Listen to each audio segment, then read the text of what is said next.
este tema. Bueno, perfecto. Entonces vamos a empezar. Esta es la parte de todos los trastornos del movimiento en cuanto a la clínica.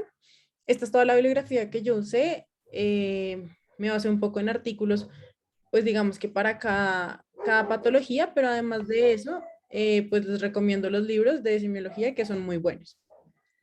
Entonces, estos son los objetivos que les planteo hoy. Lo primero, identificar los diferentes trastornos del movimiento. Lo segundo, entender el espectro clínico de los trastornos del movimiento. Lo tercero, reconocer los pasos a seguir en el examen neurológico en su parte motora. Y ya lo último, poder reconocer las principales ayudas diagnósticas y su uso. Entonces, esto es lo que vamos a hacer. Los tres primeros puntos son como los RAEs que ustedes ya tienen. Yo les añadí una pequeña parte de clínica para que podamos hablar un poco más puntualmente de los trastornos. Déjenme un segundo.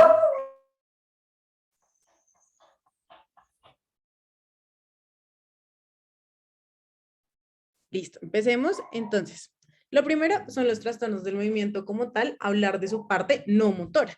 Entonces, es importante entender primero cuál es la definición de trastornos del movimiento.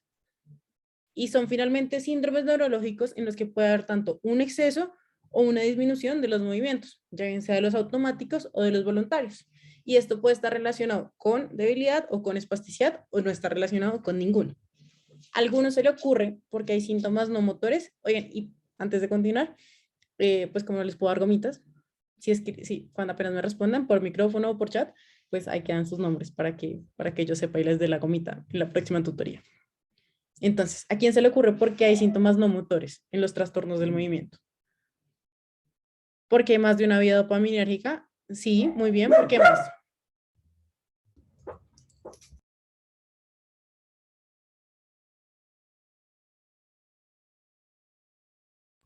Porque se alteran otras cortezas, no solo motoras. Sí, muy bien. ¿Quién dijo eso? ¿Cómo te llamas? Ana Milena. Listo. Voy a mirar acá. Pues ella, Ana Milena. Perfecto. Exacto. Alguien me escribió por privado también porque hay fallas en la transmisión de neurotransmisores.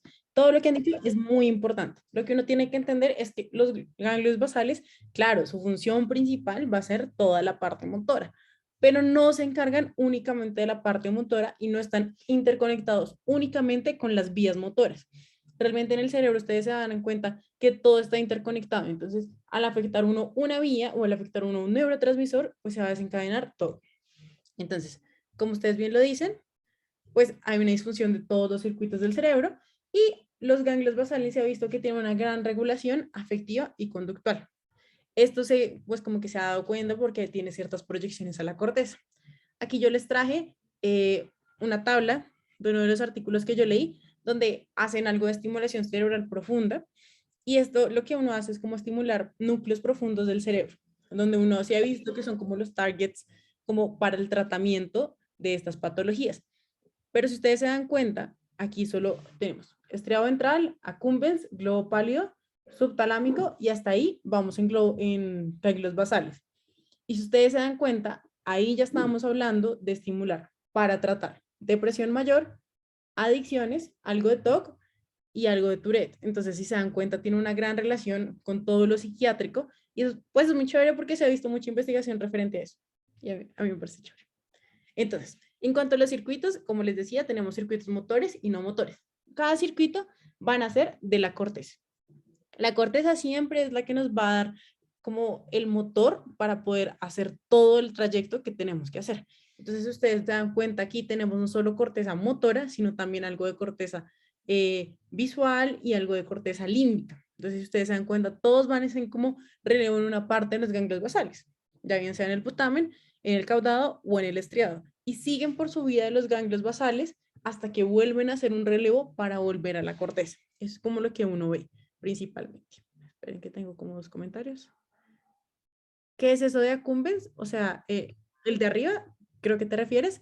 Lo que uno hace ahí es poder estimular el accumbens. Entonces uno ha visto que, por ejemplo, el accumbens está muy relacionado con todos los circuitos de recompensa y todos los circuitos dopaminérgicos que van a ayudar a que uno se vuelva adicto a algo. Entonces uno al estimularlo puede generar una mejora en la adicción. Digamos que la adicción pues es un tema ya más polémico para la estimulación cerebral profunda, porque mucha gente no lo considera como tal una patología, pero eso es lo que se ha visto en los estudios que han hecho.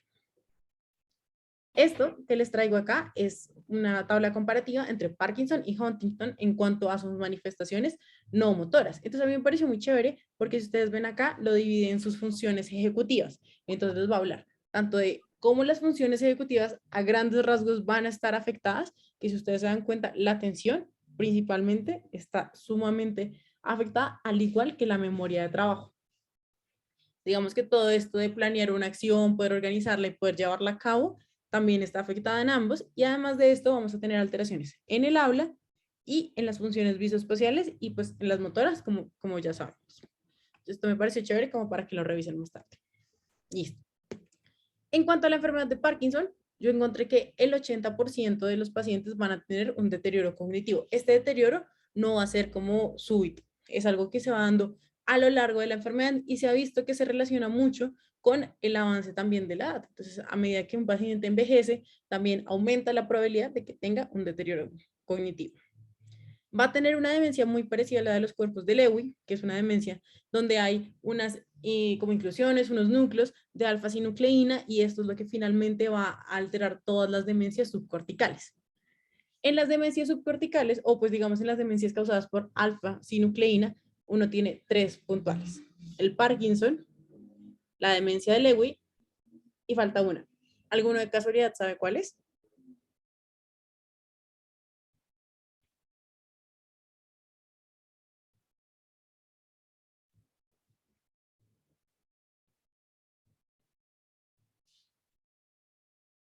Alzheimer, no. Enfermedad de Wilson tampoco, no. PTS, no sé a qué te refieres con PTS.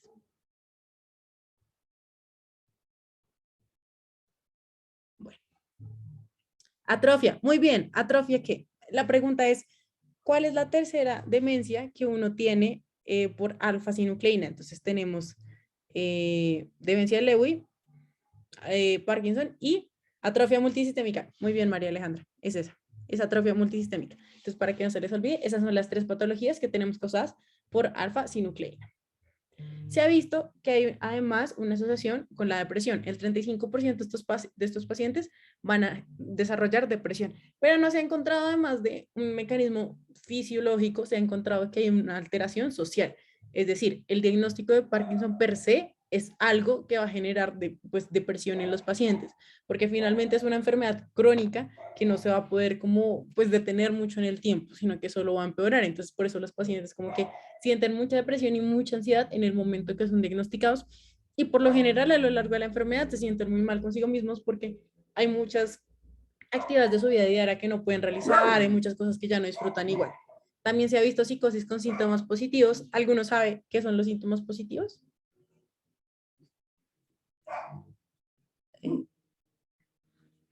Sí, esto también tiene, alguien me preguntó si tiene que ver con las vías mesolímbicas y mesocortical. Claro, todos los circuitos que hemos visto, todo va a estar relacionado, no solo con movimientos, sino que los ganglios basales, como les decía, tienen también una relación muy importante en los circuitos de recompensa, en los circuitos límbicos. Entonces, obviamente, la parte fisiológica como de neurotransmisores y neuronal está determinada, pero la parte social también es muy importante en este caso.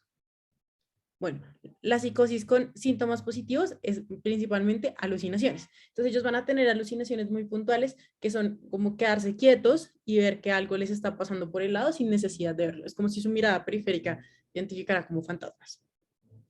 ¿Dónde vamos a tener alteraciones finalmente? En los núcleos del rafe medial, que nos van a dar toda la parte serotoninérgica, el lucus cerúleus, que nos va a dar la parte noradrenérgica, el área tegmental ventral, que nos va a ayudar en la parte dopaminérgica, aquí circuitos frontosubcorticales límbicos, surcos intraparietales, orbitofrontales y la corteza motora finalmente.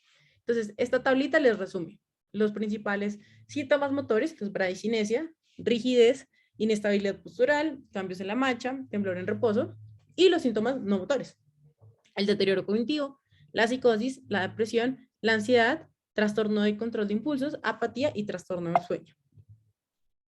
Listo, ahí, alguien escribió. TSI, perdón, son trastornos del control de impulso. Entonces, aquí. Entonces, por lo general, uno se da cuenta de que estos pacientes tienden a tener no solo como que uno ve los trastornos del control de impulsos como dificultades para inhibir comportamientos. Entonces muchos de estos tienden a tener conductas, digamos, hipersexuales que pues no pueden como inhibir los impulsos normales, porque todas estas vías van a estar alteradas, entonces como si no hubiera pues un inhibidor. ¿Cómo diferenciar la psicosis con esquizofrenia? Eso es una pregunta para su tutora de psiquiatría. Mentiras. Pero yo creo que lo principal aquí es cómo basarse en que, por lo general, en la enfermedad de Parkinson, uno va a tener primero los trastornos como motores, como muy clásicos, y luego sí van a empezar a desarrollar esta parte psiquiátrica. Claro, el paciente puede desarrollar clínica no motora, como por ejemplo las anosmias y las hiposmias son muy comunes, digamos, alguna que otra alteración en las funciones ejecutivas, pero que de la nada debute con psicosis, creo que no es el primer síntoma clínico. También pueden empezar a ver rostros en objetos. Mm, no sé, es una tarea para mí. Y sí, la tutoría es de los clínicos. Listo. En la enfermedad de Huntington, uno, pues lo que se ve es una depresión del 30 al 40%, y además de esto hay un riesgo de 46 veces más que en la población general de suicidio. También vamos a tener manía, psicosis, TOC, apatía e irritabilidad. Esto se ha visto en el 5 al 10% de los pacientes.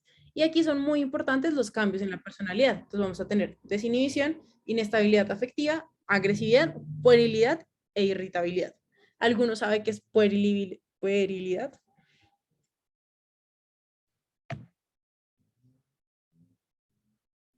¿O qué se les ocurre? ¿Cómo así desinhibición? Lo que pasa es que hay muchas conductas que uno tiene en su vida diaria que están inhibidas. Para ponerles un ejemplo, si ustedes ven a alguien, por ejemplo, en una rumba que está muy borracho, por ejemplo, alguien muy tímido y se emborracha, pues por lo general se vuelve súper alegre, súper social, y eso es porque muchas partes de su personalidad se van a desinhibir con algunas cosas. Entonces, en ese caso se desinhibe porque pues el alcohol hace eso, pero en estas enfermedades se desinhibe porque vamos a tener alteraciones neuronales. Y por el IAD, muy bien, es comportamiento infantil para las tres niñas que me dijeron. Exactamente. Listo. En general, ¿qué vamos a ver en los trastornos no motores? Problemas del lenguaje y habla, disartrias y dificultades en lectoescritura, alteraciones de la memoria, de la atención, depresión, ese en verdad yo he encontrado que es de los más comunes, trastornos psicóticos y ya alteraciones puntuales como alteraciones en el juicio, dificultad en la inhibición de respuestas, pobre razonamiento y en algunos confusión en la lateralidad, o sea, entre derecha e izquierda. Listo. Ahora, catatonia versus cataplesia. Entonces, ¿esto qué es importante? Pues entender cuál es la gran diferencia. Entonces, hay unos comportamientos catatónicos que tenemos cuatro puntuales. La excitación, que va a ser una agitación motora sin objetivo específico, sino simplemente es una agitación motora porque sí. El estupor es una actividad motora muy lenta que puede llegar a la inmovilidad. Entonces, el paciente que va moviéndose lento y luego de la nada se queda como una estatua. La rigidez es que voluntariamente la persona adquiere una posición rígida y se resiste a que uno cambie de posición. Y la posición es que adquiere como una posición inapropiada o muy rara que no alcanzaría. Mientras que la cataplesia es una postura inmóvil, permanece constante. Por lo general son extravagantes, inadecuadas, pero también puede ser como solo quedarse acostado. ¿Listo? ¿Y alguno sabe de dónde sale el dicho salvado por la campana? O les contaron en clase o algo. Exacto, Pues no sé, pero imagino que te refieres a que sepultaban gente con campanas por si los enterraban vivos. exacto. Y eso era por la cataplesia, porque finalmente podían hacer una cataplesia, entonces quedaban totalmente inmóviles y decían, no, pues este man está muerto, lo enterraban y resulta que mucha gente estaba viva. Entonces lo que hacían era poner, así como se ve en esta imagen, una tirita, como en, no sé, en el cofre, y esa tirita daba una campana. Entonces esa campana lo que hacía era decir que no, que pues la persona estaba viva, que lo desenterrara. Voy a escribir aquí. Juan Solorzano.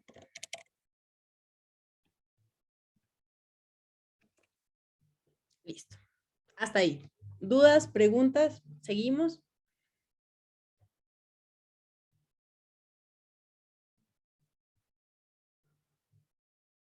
Bueno, continuemos. ¿Quién me dice cuáles son las partes del examen motor?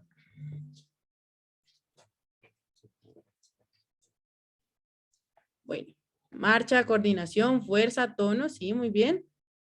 ¿Qué más? Más altrofismo, sí. Muy bien. Reflejos, perfecto. Todos lo dijeron muy bien.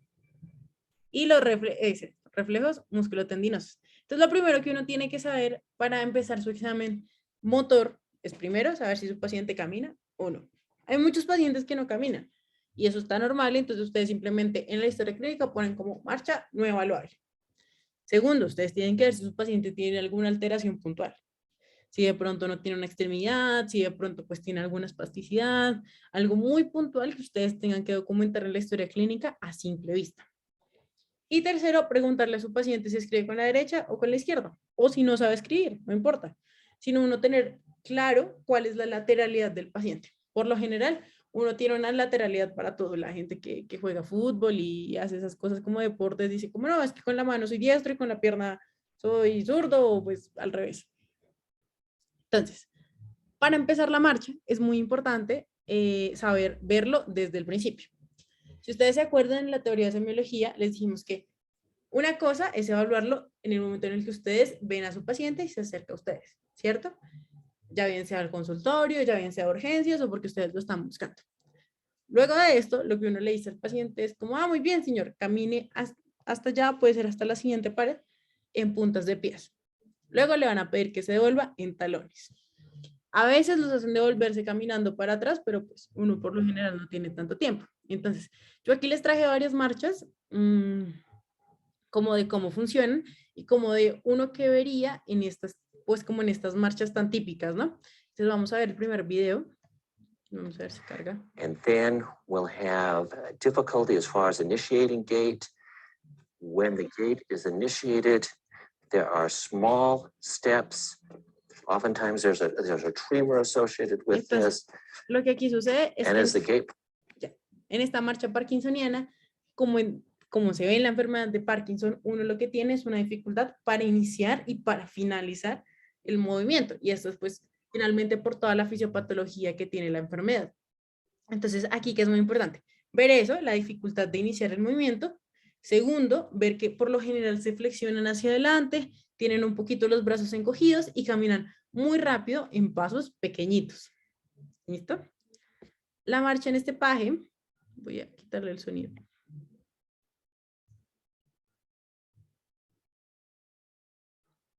Como ven, hace una flexión de la rodilla y lo que hace es como arrastrar un poco el otro pie.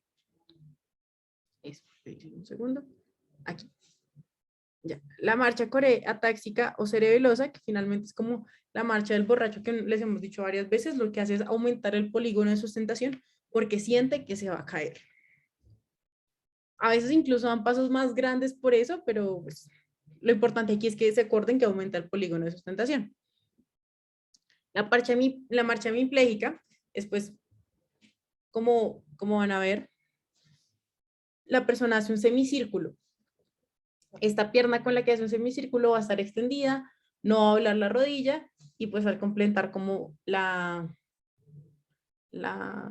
el círculo, lo que hace es que va a caer contra el piso. En esta marcha, la pierna que el paciente dobla es la sana o la enferma.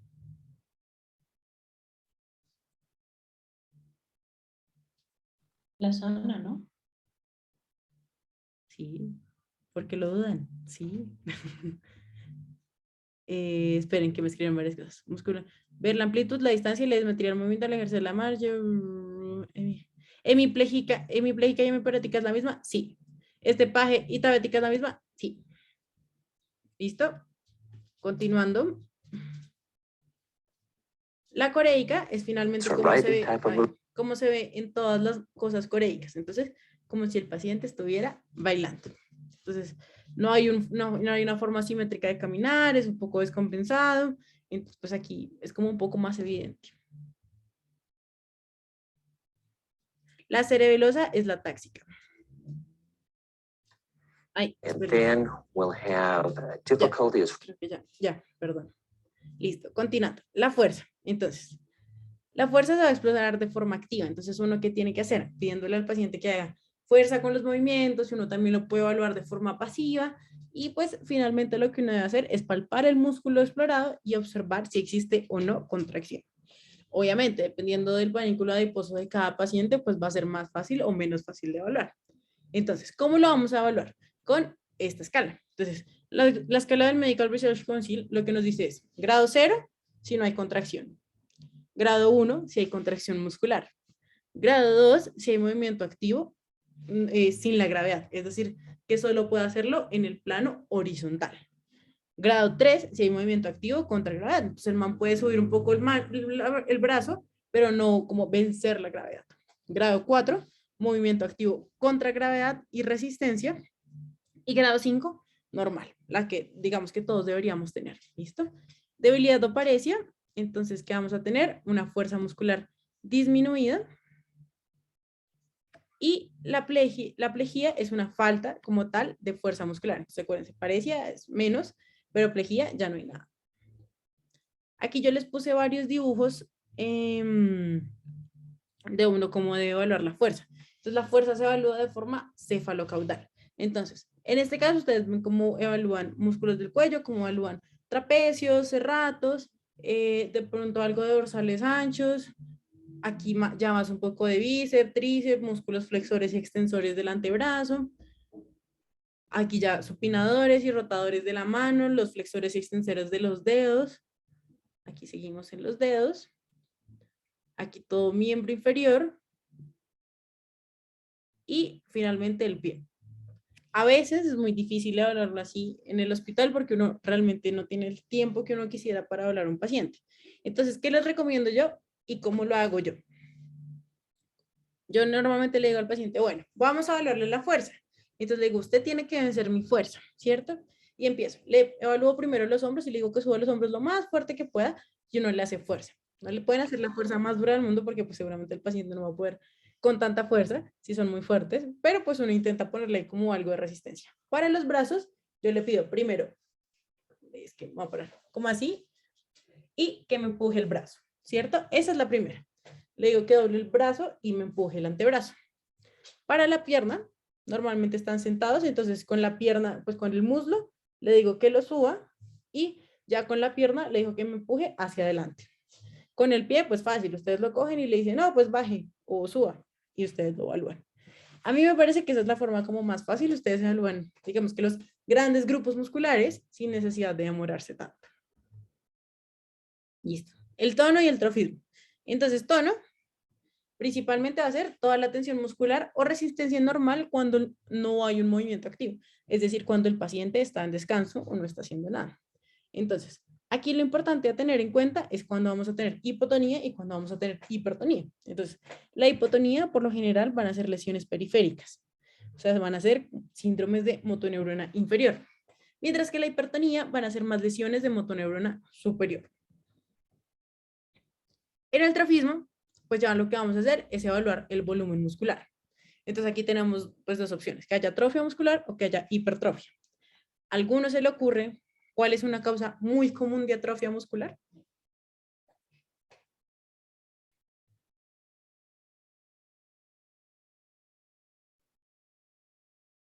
Las distrofias musculares, ¿no? Las distrofias musculares, muy bien. A ver. De hipertrofia, claro, el gimnasio y el ejercicio, sí, obvio.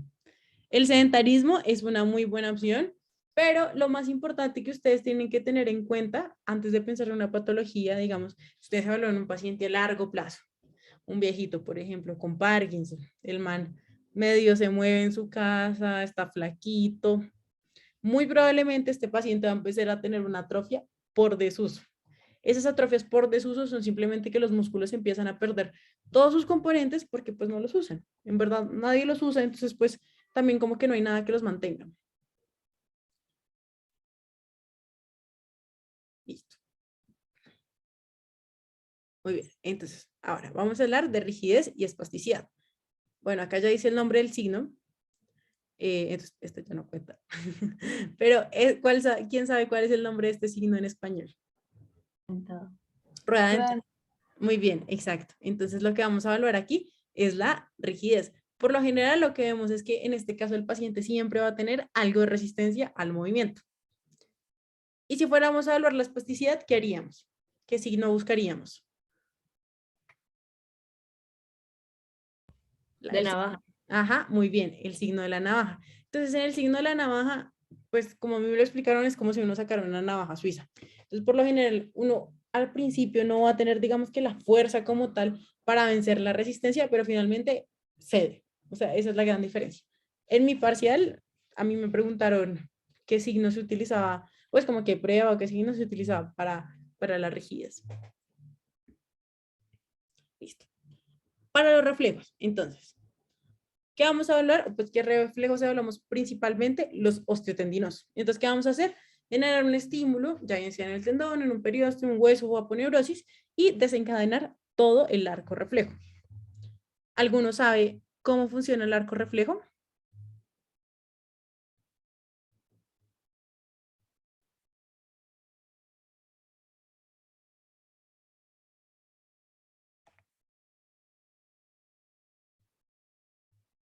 ¿Se les ocurre? ¿No se les ocurre?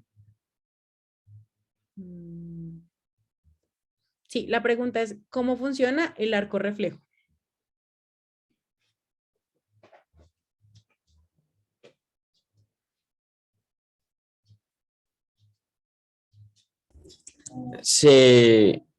¿Puedo hablar? Sí, claro. Entonces lo que pasa es que pues se va a dar pues el martillito, entonces se va a dar una señal sensitiva que va a entrar por la raíz dorsal, pero esta no va a ser sinapsis, sino que es sinapsis de una vez con la motoneurona del asta anterior. Esta puede ser monosinapsis o bisinapsis, si hay una interneurona en la mitad de los dos, y pues en la motoneurona que sale del asta anterior, pues va a ser la motora y pues se nos va a dar el reflejo. Sí, exacto. Muy bien. Entonces, así como lo dicen, lo que tiene que ver primero es todo el reflejo, mejor dicho, el estímulo viaja por la aferencia, llega a la médula, aquí por lo general siempre hay interneuronas, que estas interneuronas lo que hace es ayudarnos como a desencadenar todo el reflejo, entonces de una vez nos va a salir una respuesta eferente, pero además el estímulo eventualmente va a llegar a la corteza. Aquí, pues nada, para los que van a la cardio, en mi segundo o tercer taller, de pronto no me acuerdo muy bien en cuál, nosotros tuvimos que dibujar el arco reflejo. Entonces, pues para que, ahí les puse ese fotico porque estaba chévere. ¿Cómo vamos a evaluar? Ay, la persona que respondió arco reflejo, por favor, escriba su nombre. Gracias. Bueno, ¿cómo vamos a evaluar todo lo de los reflejos? Entonces, ¿qué vamos a hacer? Vamos a cuantificarlo en crucecitas. Entonces, estas cruces van a ir de 0 cruces a 4 cruces. 0 reflejos ausentes. Más vamos a tener unos reflejos disminuidos. Acuérdense que 2 siempre es lo normal. Entonces, lo normal que uno debe tener es 2. ¿Cierto? 3 vamos a tener un poquito de hiperreflexia y 4 ya tenemos clonus. Entonces, el clonus es muy evidente. Uno digamos que cuenta, a veces es muy difícil hacer la diferencia entre hiperreflexia y clonus. ¿Se acuerdan que el clonus es un movimiento que se mantiene sostenido? Obviamente en algún momento se acaba, pero por lo general, uno con solo un estímulo se mantiene el movimiento. Entonces, ¿qué reflejos hablamos? Digamos que prácticamente, entonces primero el bicipital, donde vamos a hablar raíces de C5, C6, tricipital, C7, C8. Entonces yo me lo aprendí como C5, C6, C7, C8. Pues por si les queda fácil. El rotuliano, que finalmente pues vamos a hablar rodilla, entonces L2, L3 y L4. El aquiliano, S1. Y yo les traje estos dos que me parecen chévere, que es Hoffman y Trommer. Entonces acuérdense que Hoffman va a ser como bien se los muestra el dibujo hacia abajo. Y por lo general uno lo que ve es decirle al paciente con su tercer dedo y ver si estos dos, o sea, si el dedo, si el pulgar y si el segundo dedo se unen a medida que uno estimula el tercer dedo. Mientras que en Trommer es al revés. Estimulo igual el tercer dedo, pero no es hacia abajo, sino hacia superior. Bueno, eso como de las raíces nerviosas que uno evalúa es, esperen, aquí. Entonces, ¿qué es lo que sucede? Claro, en el cuerpo tenemos dos divisiones grandes. La primera, la sensorial, y la segunda, la motora. Para la sensorial, como ustedes ya bien lo saben, utilizamos nuestros dermatomas. ¿Qué sucede? A medida que va bajando la médula espinal, nosotros también tenemos diferentes raíces nerviosas que salen de cada segmento medular. Estas raíces nerviosas nos van a ayudar también a hacer toda la eferencia motora del cuerpo. Entonces, lo que se sabe y lo que se tiene en cuenta es que cuando yo les digo C5 y C6, significa que la raíz nerviosa C5, C6, es la que estamos evaluando en el caso del reflejo bicipital. ¿Sí? Entonces, lo que ahí evaluamos son todas las raíces nerviosas. Ahorita les voy a enviar una foto, es que la foto que encontré está borrosa y no me gustó, pero es una donde les muestran nuevamente toda la vía medular y como sus divisiones por raíces nerviosas y les dicen ahí a qué hace parte cada reflejo. Listo. En la coordinación, entonces hay diferentes formas de evaluarlo. Con la prueba dedo-nariz, entonces finalmente hay dos formas de hacerlo. Ustedes le dicen a su paciente, tóquese la nariz y tóqueme el dedo. Y repítalo, y ustedes van moviendo el dedo para ver que el paciente lo haga. O le pueden dejar el dedo quieto y le dicen, cierre los ojos. Entonces el paciente toca la nariz, se toca el dedo con los ojos cerrados. La prueba talón-rodilla, como lo hacen acá, es pues, simplemente desplazar el pie, el contralateral sobre el talón hacia la rodilla y devolverlo. Y pues tenemos movimientos alternantes. En cuanto a los movimientos involuntarios, pues estas definiciones me parecen a mí como puntuales y creo que les sirven. Entonces, pues temblor, todo movimiento alternante que tenga una frecuencia mayor a 1 segundo. La corea es un movimiento amplio que va a ser irregular, como la marcha que vimos, que va a aparecer como inmotivado, sino que aparece de la nada y puede iniciarse con o sin un fin determinado. El hemivalismo es parecido al coreico, pero tiene mucha más fuerza y velocidad. Cuando uno ve que es como de toda la mitad del cuerpo, como de un hemicuerpo, se llama valismo. La tetosis va a ser un movimiento lento, como ya un poco más notorio en los segmentos distales, las extremidades superiores van más lento, como que la flexión y la pronación va mucho, mucho más lento. Y las mioclonías son sacudidas rápidas que pueden generar pues desplazamientos segmentarios. Entonces, aquí es muy importante porque cuando yo les preparaba esto, pues yo me preguntaba, uno cómo diferencia una mioclonía como movimiento involuntario de una, o sea, siendo parte de un trastorno del movimiento versus una mioclonía en una epilepsia. Y la respuesta que yo encontré es que la única diferencia que uno puede encontrar no va a ser clínica como semiológica, sino va a ser con una electromiografía.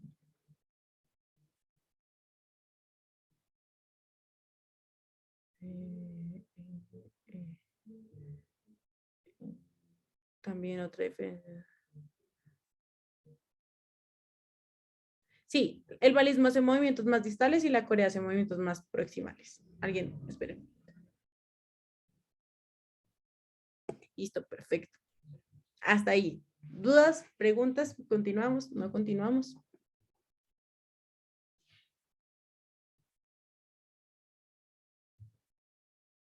Voy a tomar eso como que continuamos. Ah, perdón, en espasmo, simplemente los espasmos son contracturas musculares. Entonces, ¿qué se ha visto? Digamos, y porque uno lo considera un poco trastorno del movimiento, es porque hay espasmos que son muy crónicos y que son muy notorios. Uno, por lo general, si tiene mala postura, si duerme mal, si lo que sea, le puede dar un espasmo. Pero hay espasmos que ya llevan a diferentes, digamos, desencadenantes. Por ejemplo, como distonías, por ejemplo, posiciones que son sumamente incómodas y que finalmente no son solo espasmos como musculares, sino que ya llevan a una contracción prolongada y necesitan un tratamiento mucho más intensivo.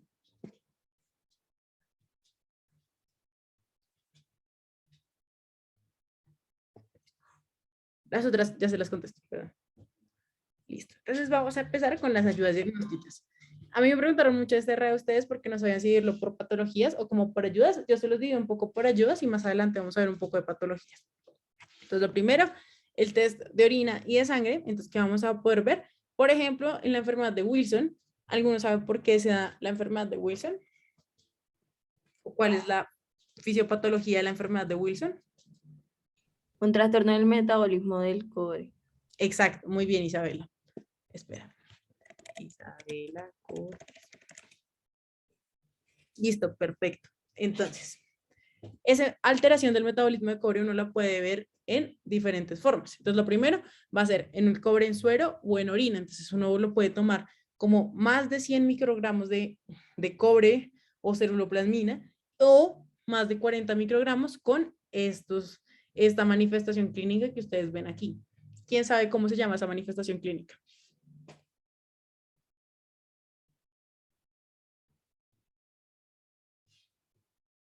El anillo de Keysher-Fleischer. Sí, muy bien, exacto, es ese anillo. Y es como lo que uno ve más frecuente en la enfermedad de Wilson. ¿Listo? 2, la bioquímica sanguínea. Entonces siempre es importante uno tomarle un hemograma a su paciente para poder evaluar hemograma, función renal, función hepática. Ustedes pueden evaluar si hay disfunción hepática, si hay alguna degeneración hepatocerebral, si hay algún hipertiroidismo, alguna alteración metabólica, alguna alteración electrolítica y sobre todo si hay algo que descartar como de base. Y los test serológicos, muy importante descartar lupus y síndrome antifosfolipídico. Listo. En cuanto a los test electrofisiológicos, entonces lo primero, un electroencefalograma, entonces perfecto para evaluar mioclonías y nos va a ayudar a distinguir entre discinesias paroxísticas y de crisis epilépticas. Porque alguien me pregunta por qué hay que descartar el lupus y el síndrome antifosfolipídico. Bueno, primero porque hay muchas, digamos, la epidemiología de la clínica es muy importante para uno tener en cuenta que estamos evaluando, ¿cierto? Entonces, salir de dudas y de lo más común es lo principal. Muchas veces cuando tenemos, por ejemplo, una mujer que inicia con Parkinson a una edad joven, uno dice como, esto está muy raro, de pronto puede haber algo cerebral, de pronto puede haber algo de coagulopatía que me está alterando todo lo nervioso y uno puede empezar a ver esas cosas. También hay que ver las manifestaciones clínicas de estas enfermedades. Entonces, lupus que finalmente va a dar una artritis, puede dar polineuropatías, puede dar incluso coagulopatías que se pueden traducir en microembolismos que pueden afectar arterias, que pueden afectar vasos pequeños o que pueden afectar incluso el cerebro. Y el SAF igual, el SAF siempre es como súper hipercoagulabilidad. ¿Listo? En cuanto a los estudios genéticos, pues evaluar si hay algunos genes determinados. En el Parkinson se ha visto que sí hay como que uno que otro gen ahí que llama la atención, pero pues sobre todo evaluarlos en caso de que sus familiares, como que por antecedentes familiares, refieran a algún trastorno del movimiento. Electromiografía más potenciales.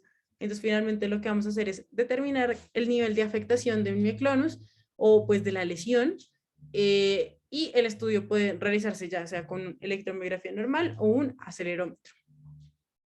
Lo que uno ve en la electromiografía finalmente es ver cómo está el potencial de acción. Entonces, si ustedes se dan cuenta, lo que uno hace es evaluar de forma, digamos que muy proximal, cómo llega el impulso. Cómo llega el impulso nos permite evaluar si de pronto hay una enfermedad desmielinizante, si de pronto hay una alteración en el impulso, y eso nos ayuda a enfocar el diagnóstico. Listo. Entonces, en cuanto a las neuroimágenes, ¿qué vamos a ver? Lo primero es que puedes usar un TAC o una resonancia. Yo les he dicho que esas es como las imágenes como que uno usa de predilección siempre en neurología porque es como lo más fácil y lo más asequible. Con eso uno que busca, por ejemplo, mirar si hay algún tumor. Si hay o no tumor, uno lo que tiene que hacer es empezar a tratarlo y si no, empezar a ver qué otra cosa puede ser. De pronto buscar algunos que otros signos muy comunes, eso se los voy a enviar ahorita en la noche para que hagamos un poco de casos clínicos, pero también entender que las imágenes, y pues como para la vida, ustedes, uno no trata imágenes y uno no trata para clínicos, uno finalmente trata pacientes.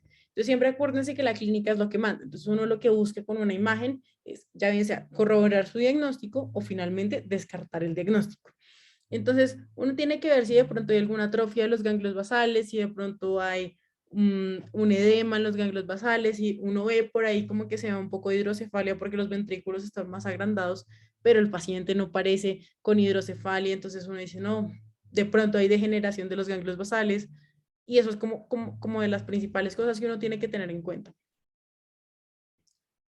Continuando con las neuroimágenes, vamos a tener unas de metabolismo cerebral puntual. Entonces, vamos a tener un PET que se hace con con esto que ustedes ven ahí, 18F, eso finalmente es como una secuencia que uno utiliza a base de glucosa. Entonces, esta secuencia finalmente lo que nos va a ayudar es a mirar dónde hay más actividad en el cerebro.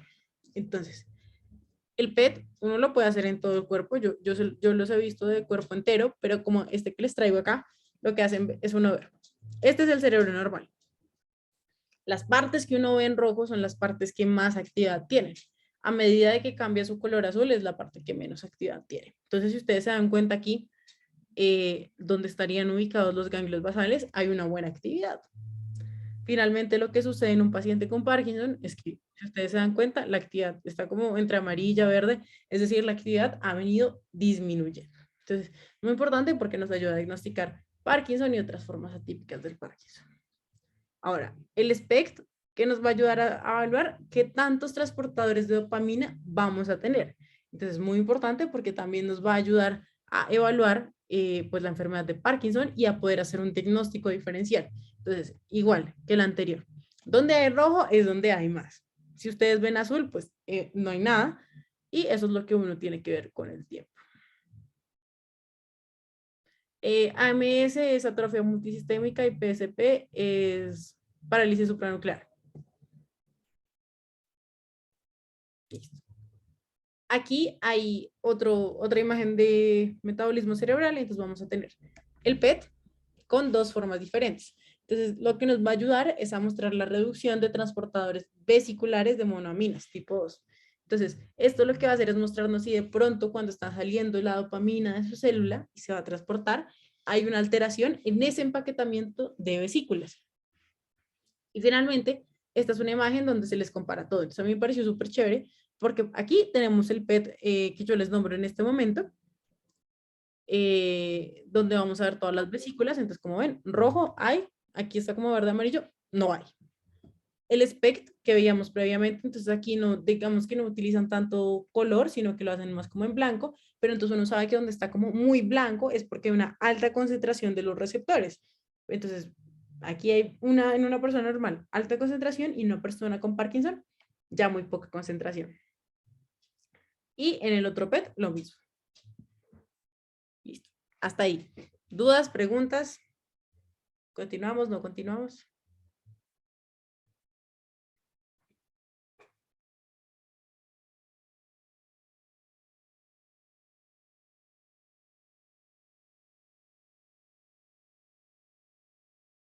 Disculpa, Mari, ¿cuáles son los receptores que están disminuidos en Parkinson?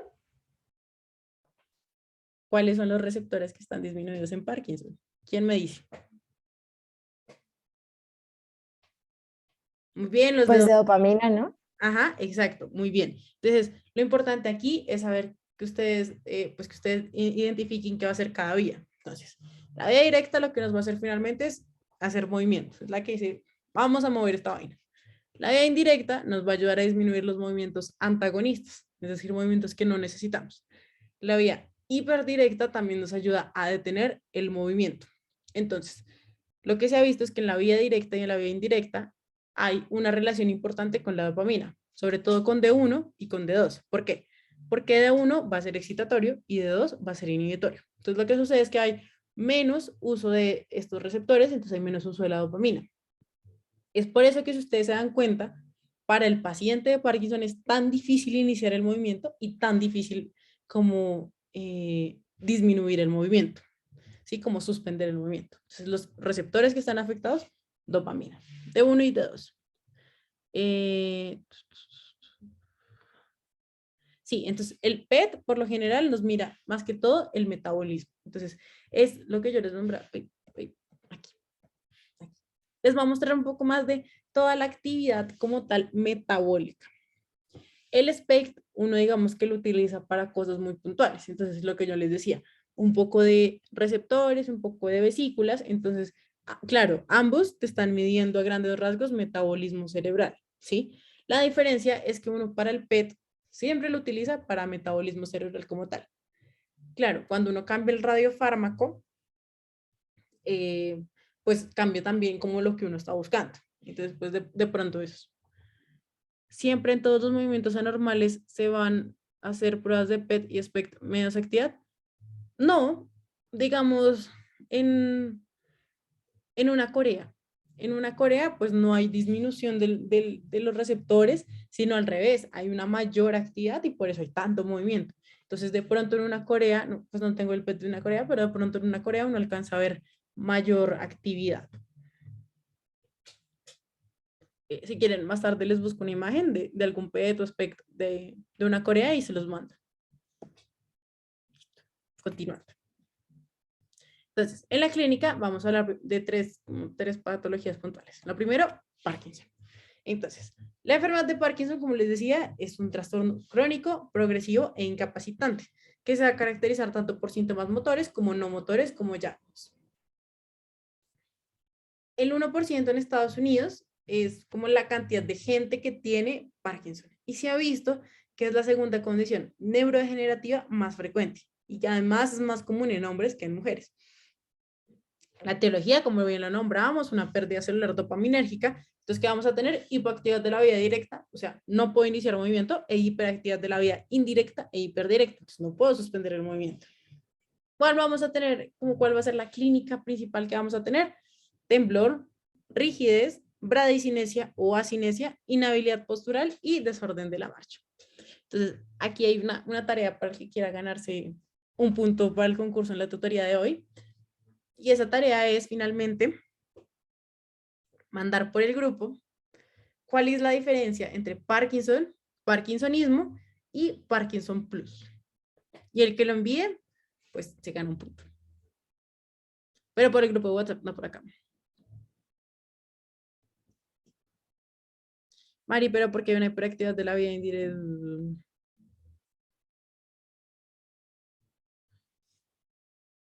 No sé cómo explicar. Alguien me preguntó, ¿por qué hay una hiperactividad de la vía indirecta si no hay dopamina que estimule los receptores D2?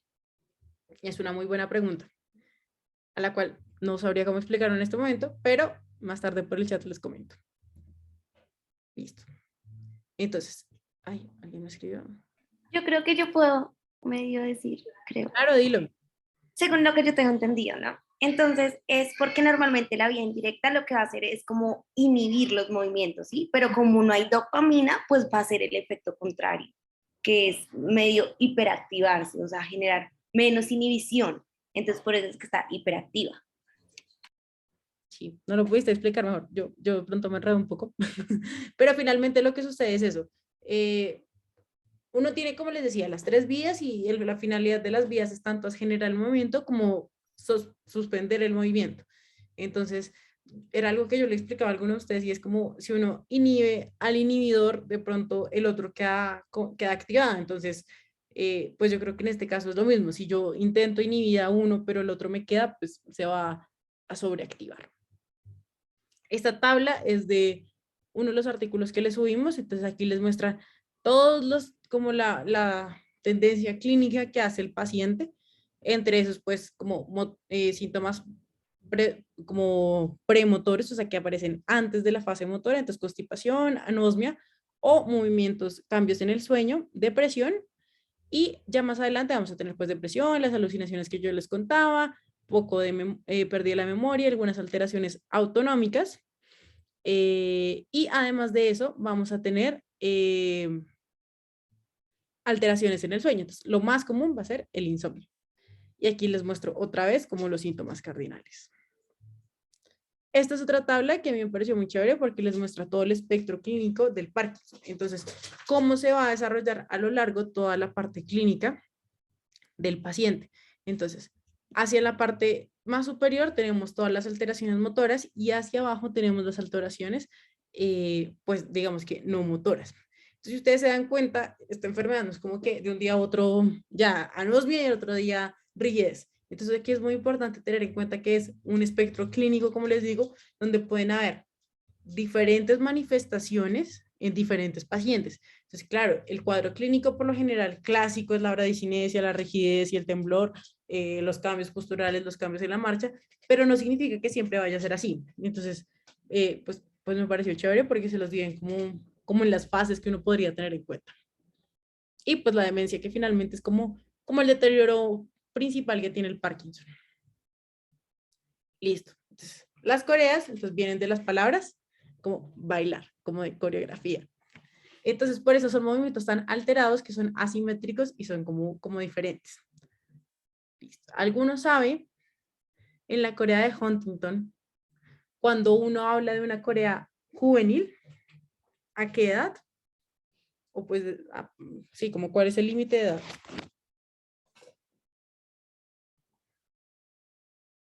30, 40, 5 años, 22, bueno, eso está más cerca. El corte que uno encuentra en promedio como epidemiológicamente para la Corea de Huntington juvenil son los 20 años. ¿Listo? La gran diferencia de esta es que la Corea de Huntington es una alteración más que todo neuronal. La Corea de Sydenham, por lo general, es una alteración neuronal que desencadena después de una infección bacteriana. Entonces, se ha visto una gran relación con las faringoamigdalitis, que pues finalmente terminan en Corea. Las manifestaciones clínicas son muy similares. La gran diferencia es que la de Sydenham es infecciosa. Aquí les traigo este algoritmo que me pareció pues como útil porque les va a diferenciar entre los diferentes tipos de Corea. Entonces, por lo general, uno toma el tiempo de Corea y mira si es esporádica o si es genética. La Corea de Huntington suele ser una Corea que es muy heredable. Entonces, por lo general es un paciente que consulta, que le dice, sí, no, mi papá tenía los movimientos ahí todos raros y luego se murió como a los 45 años. Entonces, eso es un indicio de que puede ser una Corea de Huntington. Como les digo, puede tener un inicio juvenil, pero por lo general es algo que uno sospecha más que todo en adultos. Si es algo esporádico, que si es algo que nadie tiene una relación aparente con esa Corea, uno tiene que descartar primero causas estructurales, metabólicas, autoinmunes, infecciosas y tóxico-infecciosas, y ahí sí empezar a evaluarlo. Entonces, para el adulto hay muchas opciones. Para el niño, uno suele ver que es un poco más de Sydenham, pero no tanto. Aquí les traigo, entonces, ahí puse la cámara donde era. Ya. Esta tablita que ustedes ven acá les habla como tal de la Corea de Huntington. Entonces, ¿qué les dice? Es autosómica dominante y les dice cada cuánto se va a repetir. Además de eso, les dice cuál va a ser su clínica normal. Entonces, la Corea como tal, vamos a tener trastornos psiquiátricos como la ansiedad, la depresión, el TOC. De hecho, el TOC se ha visto muy relacionado con las Coreas y alteraciones cognitivas. Vamos a ver que tiene alteraciones motoras muy puntuales, puede tener distonías, puede compartir síntomas con el parkinsonismo y puede tener una alteración en la marcha muy compleja. ¿Listo? Y en esta imagen, que es la Corea de Huntington, entonces lo que uno se ve finalmente son alteraciones del caudado. Entonces, lo que ustedes ven, por ejemplo, en la A es un TAC donde uno ve pues atrofia del caudado. Y sigamos, uno ve esas imágenes, eso es lo que yo les decía. Uno puede pensar como, uy, es un poco de hidrocefalia porque los ventrículos están dilatados. Pero finalmente, pues los ventrículos lo que están dilatados es por la atrofia de los ganglios basales. En este corte coronal vemos lo mismo, atrofia de los ganglios basales, donde los ventrículos empiezan a obtener un mayor tamaño. Y finalmente, esta es una resonancia, donde pues se ve lo mismo. El temblor esencial es un movimiento involuntario que es rítmico y es oscilatorio y se puede manifestar de diferentes formas. Hay muchas formas de temblor, pero pues yo les traje aquí el temblor esencial. Es un temblor de acción y eso es muy importante porque el temblor que se presenta en Parkinson es un temblor en reposo. Se va a observar durante actividades de la vida diaria, puede ser asimétrico o de solo una extremidad y su frecuencia normalmente es de 4 a 10 Hz. ¿Cuál va a ser su tratamiento? Como José de pronto les nombró, los beta-bloqueadores, antipilépticos, benzodiazepinas, las toxinas o neurocirugía con estimulación cerebral.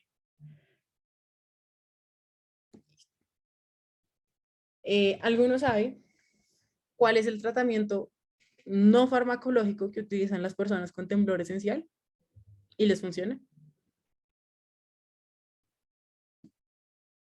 Tomar etanol, muy bien. El alcohol. El alcohol es algo que se ha visto que les disminuye un montón el temblor a los pacientes y de hecho se han hecho estudios donde pacientes para controlar su temblor pasan de consumir una copa de vino diaria a consumirse toda la botella porque eventualmente pues se alcanza como esos receptores máximos y empiezan a generar ya como una resistencia al alcohol. Listo, entonces esta imagen es lo que vemos acá. Entonces, temblor al comer, al beber, al que uno les ponga a dibujar algo, cambia totalmente. Listo. Aquí yo les traje los criterios para diagnosticar el temblor esencial. Entonces, los básicos, temblor de acción, que sea bilateral o también puede ser unilateral. Ausencia de otros signos neurológicos, es decir, no tenemos focalización neurológica. Podemos tener algo de rueda dentada, entonces pues eso es como lo único que uno exceptúa ahí. Y puede tener temblor en otras zonas. Es muy común, digamos, el temblor en voz. Son personas que suenan como muy nerviosas, pero en realidad es el temblor. ¿Qué más puede haber? Una larga duración de la clínica, antecedentes familiares y una respuesta beneficiosa al alcohol. Y esto, pues simplemente si encontramos temblores focales aislados, un temblor ortostático mayor a 12 Hz, temblores específicos en tareas y posiciones, o un comienzo repentino y deterioro gradual, nos ayudan a excluir el diagnóstico de temblor esencial.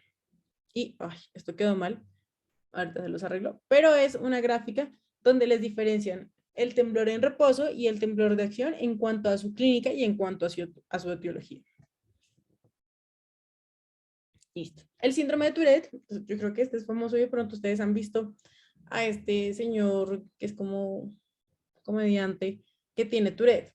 Entonces es un desorden complejo que inicia por lo general en la infancia y se asocia a condiciones neuropsiquiátricas. Entonces pueden incluir dos tipos de tics, motores y los tics vocales. Entonces, ¿qué son finalmente los tics? Son movimientos repentinos, breves e intermitentes. Entonces vamos a tener los motores, como yo les dije, los parpadeos, las muecas, los movimientos bruscos, o los tics, digamos, vocales, que son ya como expresiones, entonces son palabras obscenas, pueden ser gritos, pueden ser gruñidos, son cosas incontrolables. Algunos de pronto intentan como suprimirlo un poco, pero de pronto ya como que no logran suprimir toda la enfermedad. La alteración pues va a ser una deficiencia en el circuito córtico estriado tálamo cortical, es decir, mesolímbico, y todo esto va a llevar a una desinhibición en la parte motora y en la parte límbica. Y estos son los mensajes para llevar a casa finalmente. Entonces, los ganglios basales no solo están involucrados en circuitos del movimiento, las alteraciones no motoras más comunes van desde alteraciones de funciones ejecutivas hasta trastornos psiquiátricos, las partes del examen motor, entonces marcha, fuerza, tono, trofismo, reflejos, coordinación y evaluar si hay presencia de movimientos anormales. Las ayudas diagnósticas permiten excluir diagnósticos que se presentan de forma similar y las imágenes tienen versiones metabólicas que ayudan con el diagnóstico. Eso sería todo.